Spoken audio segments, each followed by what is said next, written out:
నమశంకరాయ. శివముక్కోటి జనవరి 3వ తారీఖు రోజున ఏర్పడుతున్నటువంటిది.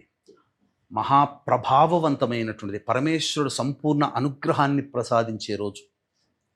ఈ రోజున ఉపవాసాన్ని పాటించిన, ఏ పుణ్య కార్యక్రమం చేసినా 3 కోట్ల సార్లు చేస్తే ఎంత ఫలితమో అంత ఫలితం మనకు ఈ శివముక్కోటి అని చెప్పబడే 3వ తారీఖు జనవరి రోజున మనకు లభిస్తుంది.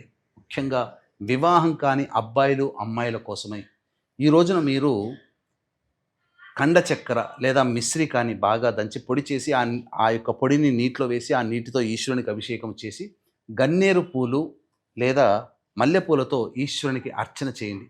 ఈ రోజున విశేషముగా సంవత్సరానికి ఒక్కరోజు మాత్రమే ఉత్తర ద్వారం గుండా శివాలయంలో ప్రవేశము, శివదర్శన భాగ్యం కలుగుతుంది.